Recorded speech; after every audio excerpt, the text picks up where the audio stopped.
From KGW News, this is Straight Talk with Laural Porter.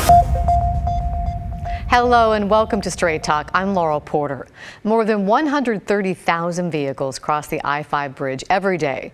It provides a critical connection between Oregon and Washington over the Columbia River and supports local jobs and families.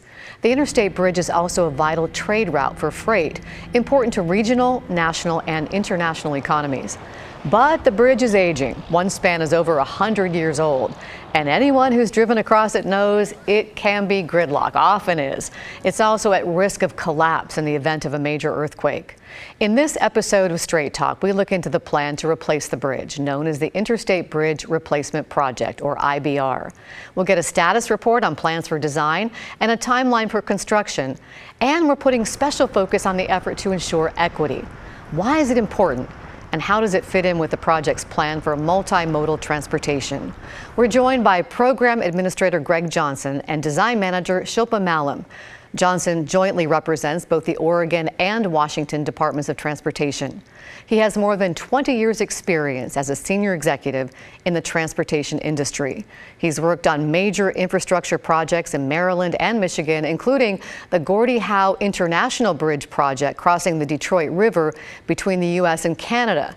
Shilpa Mallam is the design manager for the Interstate Bridge project. She has a background in transportation engineering and has worked on multiple infrastructure projects across the country. She grew up in India and moved to the U.S. to get her master's in civil engineering at the University of Delaware. Welcome to my guests, Shilpa Mallam and Greg Johnson. Welcome to Straight Talk. It's great to have you here. Thank you, Laura. It's a pleasure to be here. Well, before we talk about equity, which is what we're going to focus on today, let's get a status report, Greg, on where you are in planning and the time frame for construction. So, Laurel, it's an exciting time for the program. We have hit several major milestones. With this past summer, the Oregon legislature and the governor signing a bill that dedicated $1 billion to this program. The state of Washington did that back in their 2022 legislative session, and they also have given us the ability to toll the interstate bridge to make up that delta of funds needed to build projects of this size. So we have all of the local funding needed. We are now in the process of going after federal funds, so we have submitted a mega grant, which was part of the IIJA Biden administration infrastructure funding, and come the end of November we will be submitting for the Big Bridge grant. So those two will total close to $2 billion. Of what, about $5 or $6 billion you need? Out of about $6 billion that we need. And we will also be going after one more federal grant as a capital improvement grant from the Federal Transit Administration. So if all that happens, when do you think construction would start? We are looking at starting construction in 2025, late in 2025. And we have some what we call early work contracts to relocate utilities, build some retaining walls that are necessary for shifting traffic. And the big bridge itself will start in 2026. And Shilpa, where will this bridge be in comparison to where the current bridge is? That's a really good question. So the new bridge is going to be just west of the existing bridge, about 100 feet west of the existing bridge. And that is because it's going to take a few years to build the new bridge. It's a big bridge, and we have to keep traffic moving on I-5. So we'll be using the existing bridges to move traffic until the new bridge is built and traffic can be moved over. And do you anticipate that congestion is going to be any worse or traffic any worse during the construction of the new bridge? So we are committed to keeping, today we have 3 lanes going northbound and 3 lanes going southbound on the bridge. And so we are committed to provide 3 lanes in each direction during construction, especially during the peak hours. So if there are any closures that need to happen when we have to tie back in, we're looking at maybe nighttime or weekend. But during peak hours, we want to be able to provide all 6 lanes for traffic going north and south of the bridge. And as design manager, where are you in narrowing down the designs for this bridge? Right. So right now we are in the environmental process. The project is in the environmental process, which is the documentation we need to do in order to be eligible for all the federal funds. And at the beginning of next year, we're looking at the draft document, the draft supplemental, because we had a previous study, draft supplemental environmental impact statement is what the document's called. That'll have all the information on the impacts of what we're studying. We're not building anything yet, but it's planning stage, we're studying. And as part of that, for the bridge itself, we're looking at 3 options. The first is a double deck option, which was similar to what was studied in the previous planning study. And that has automotive traffic on the top level, and along northbound in the second level, we are providing facilities for active transportation, that is anybody who wants to walk or anybody who wants to bike or roll across the bridge. And along the southbound side is providing facilities for light rail transit. So that's the first option. The second option is a single level bridge, and just as the name suggests, having all modes of transportation on a single level. And the third option is a movable span, which is a lift bridge similar to what we have today, where the bridge will lift when there are big ships or boats that have to sail in.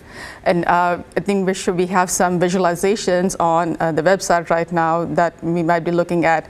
Those are possibilities of what the bridge could look like. We're not there yet from a design standpoint, but those are conversations that we will be having as we get closer into the design phase. Well, let me jump in and ask Greg, you talked about a movable bridge or a drawbridge like we have now, which is what causes a lot of backups when people are trying to get somewhere, unexpected backups, and it's the only traffic light on the interstate bridge system on I-5. Why in the world would we be thinking about another drawbridge?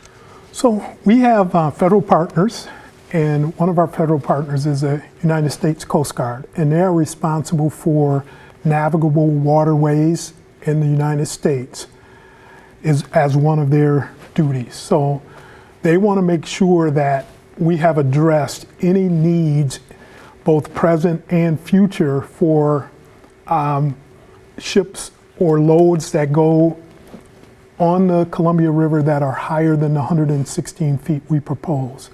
So we are working with them. But we are also having a second track where we are working with the impacted users that have demonstrated a need for more than 116 feet to work with them, to understand their needs and put forth solutions and negotiate with them to keep that bridge at 116 feet as a fixed span rather than a movable span bridge. So hoping not to have a drawbridge. Yes. Let's talk about equity, and it comes in a lot of different forms. You're looking at a lot of different aspects. You're looking at talking to neighborhoods and considering low income and communities of color neighborhoods. You're looking at equity when it comes to forms of transportation, equity when it comes to safety and addressing climate change, equity in contracts and employment. Let's start with the neighborhoods, Greg. Why is it important to look at equity when you're considering neighborhoods? So, Laura, you have to look to the history of the interstate system and how it was planned and built in the United States. And back then, it was not always equitable. Sometimes the community of least resistance was chosen to take the interstate. And we want to make sure that we are doing no further harm to these communities. So by having a robust outreach program, by getting them involved and making sure their voices are being heard and reflected in everything we do, our design, our processes, we feel that we can have more equitable outcomes. So it is one of the pillars of our program, is making sure that we have equitable processes and outreach to those communities. And you and I have talked about this before. You have personal experience with the inequity sometimes of building infrastructure. Yes, when I was 4 years old and living northeast of Detroit in Michigan, the predecessor to the Michigan Department of Transportation bought my parents' home, and we had to move. And so I was 4 years old. I thought it was a lot of fun, staying with uncles and aunts and grandparents. But it was very disruptive, and my father, he would tell me of his angst about that constantly as I was growing up, and And eventually when I started working for the DOT, he wanted to make sure that when I interacted with folks, that I did not treat them as he was treated. So I've made that one of my core principles, to make sure that we are doing the right thing by folks, by reaching out to them, having their voice heard and reflected in our processes and decision making, and making sure they're treated fairly. I'm sure he'd be proud of you. Shilpa, how are you trying to listen to communities? So it is, we have a few different avenues that we are looking at right now. One is, our program is, it's a highway, it's part of highway, it's part of I-5, but it's in a community, it's not in isolation. So it is meeting people where they are. We're going to neighborhood meetings, asking them when their next meeting is, how we can be part of the agenda, so we can communicate what the program is planning on and getting feedback from them. We also staffed a bunch of fairs and festivals over the summer that we had, trying to go to as many as we could and staff and talk about the project over there, giving them information. We have flyers that we hand out there. We also have the website where we have all the information, but also all our meetings are posted on the website, and all of our advisory group meetings are open to the public. They're invited to the meetings. They can log in. There's also a way they can provide public testimony during those meetings. One thing that we started recently, and which is a great opportunity, is we started looking at office hours. We're providing office hours. They're posted on our website. And what that means is somebody can go to the website and pick a time that they can come and talk to us, the staff in the program. If it's a particular topic, we'll try to make sure that those people are there in order to provide the information. They can come into the office, meet us in person, or they can pick a virtual option, and they can pick a time that works for them. So we're trying to be flexible that way too. So very excited about that, and encourage people to reach out to us so we can get the feedback, but also provide information and be transparent.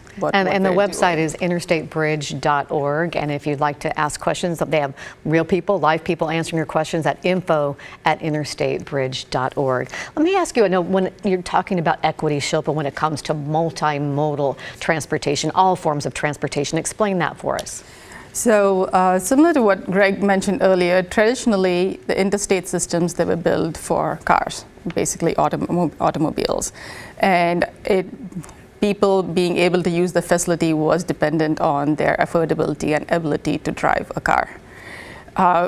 We're talking about communities and neighborhoods where that might not be the case all the time. So we are trying to make sure, when we say it's a multimodal project, that people have the choice, no matter which choice they pick, if they want to walk, bike, or take transit, they should have that option of taking any of those and get to their destination safely. The safety is paramount.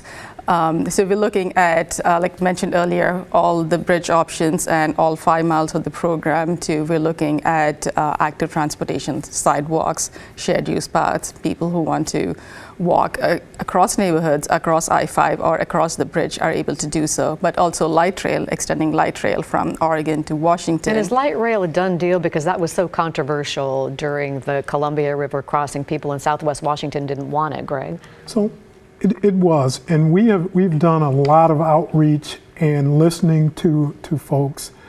The partners, the 8 partners, along with the 2 DOTs, all agree that light rail is our best option to move the most people most effectively going into the future. So at this point, light rail is what we are designing towards.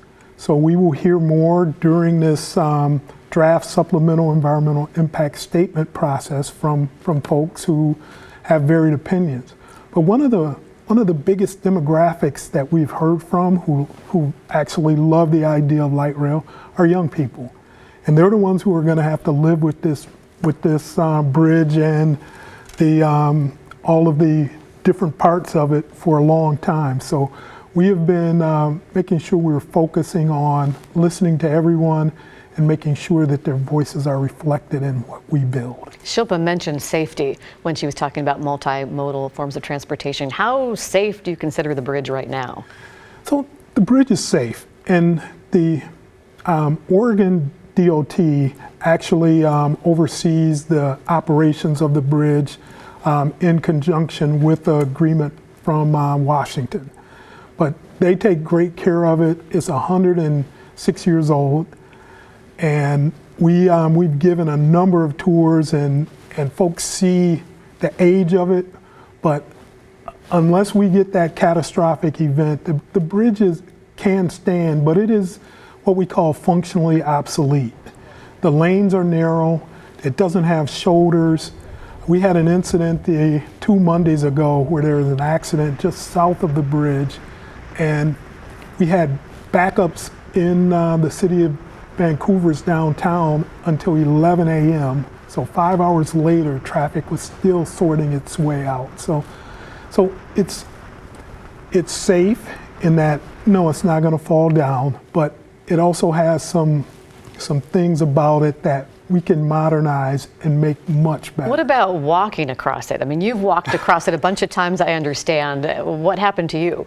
So I've walked across the bridge now 41 times, and the most memorable time, I was actually on one of our advisory group calls as I was walking, and I was walking facing traffic, and a truck kicked up a stone. It wasn't going at a high speed, but it hit me square in the middle of the forehead. So you need a helmet when you walk across the bridge right now. It's an unpleasant walk. It's loud, it's very narrow, and when you have opposing traffic, like a bike coming, you have to skinny up towards traffic, and you're right next to trucks that are going 40, 45 miles And Shilpa, an hour. I know you've really tried to put yourself in the shoes of users as you talk about multimodal transportation, haven't you?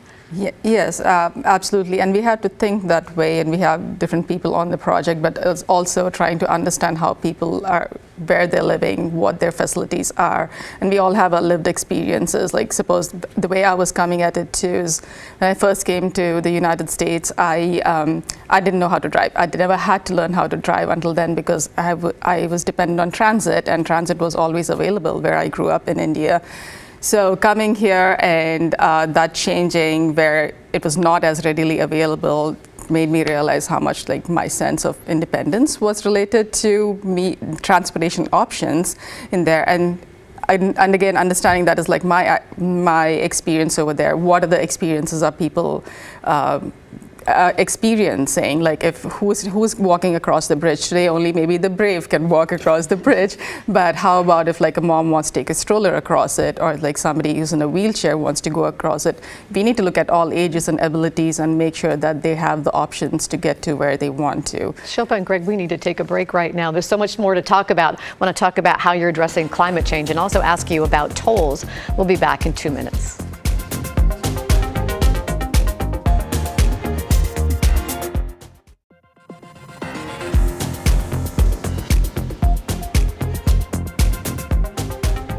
Welcome back to Straight Talk. I'm Laural Porter. We're talking about the plan to replace the I-5 bridge over the Columbia River between Oregon and Washington. Welcome once again to my guest, Program Administrator Greg Johnson and Design Manager Shilpa Mallam. Once again, welcome to the show. Thank you.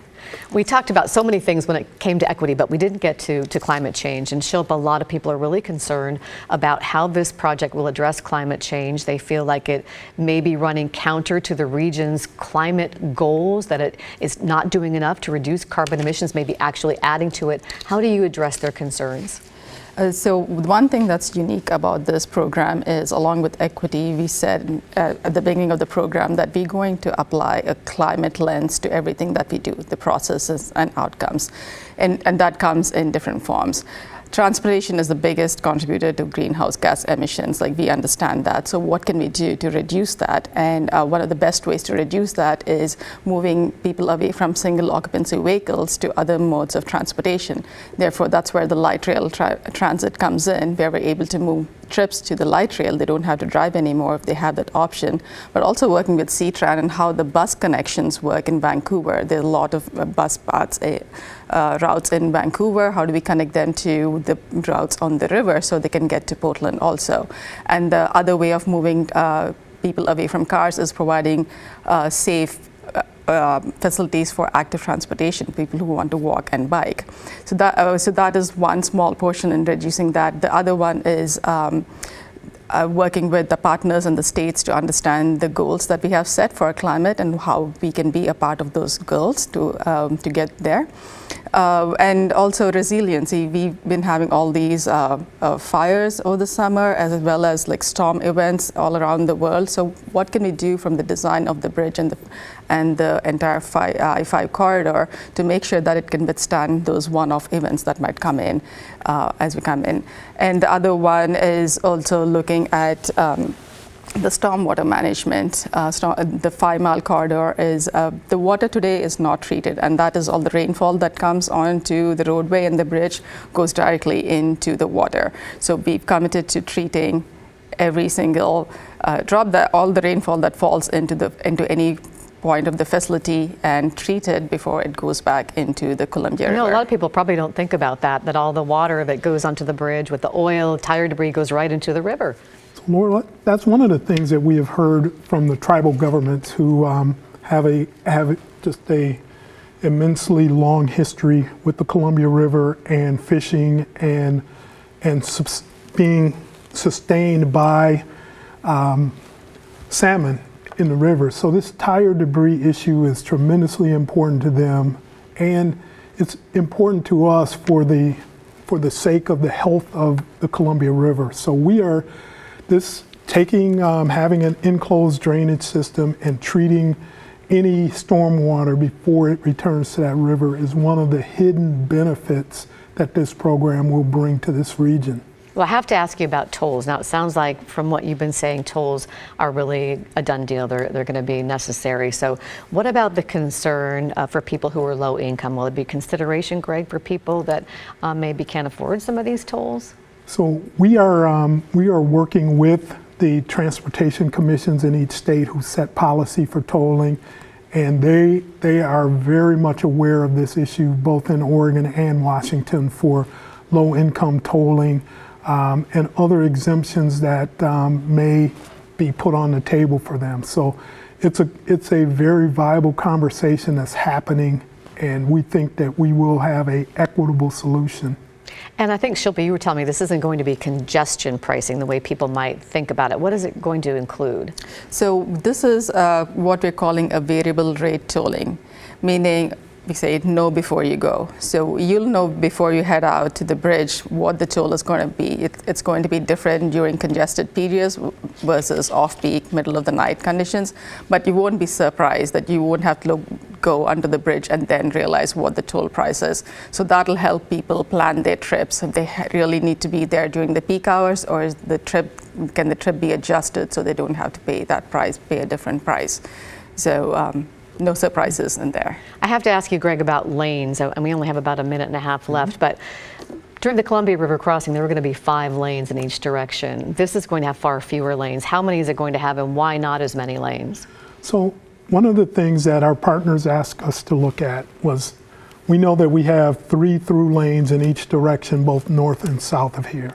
So we are going to have 3 through lanes. Just the same as now? Yeah, the same as now, but we are going to also have, we're studying auxiliary lanes, and those are those lanes in between interchanges where right now you have to dive in and take a chance of someone is going to let you in, but we are making sure that we are having something that is safe for folks. So this is one of the more controversial issues, but we are working through it, and we're looking forward to hearing from folks on this issue during that draft supplemental period. Will this save any time for people driving? It will. Right now, we have over 10.5 hours of congestion every day. We think when this bridge is completed, we will take that number down to 2.5 hours of congestion on any given day. We'll take any improvement for those of us who drive over the bridge. I want to show you the website again. It's interstatebridge.org. If you'd like to check it out, you can leave your feedback there. You can also write info@interstatebridge.org if you want people to answer your questions. You can sign up on the calendar part on the website. If you want to sign up for an appointment, you can also do that there. So lots of ways that you can give your feedbacks. I know a lot of people do have a lot of questions. Shilpa Mallam, Greg Johnson, thank you for joining us here on Straight Talk. Come back and keep us up updated, okay? We will. Thank you. Thank you. Appreciate you for watching and listening to our podcast. Remember, you can get our podcast wherever you get podcasts. Search for KGW Straight Talk. We hope you'll join us next week. We find out more about the Albina Vision Trust. We'll see you then for Straight Talk. Have a great week.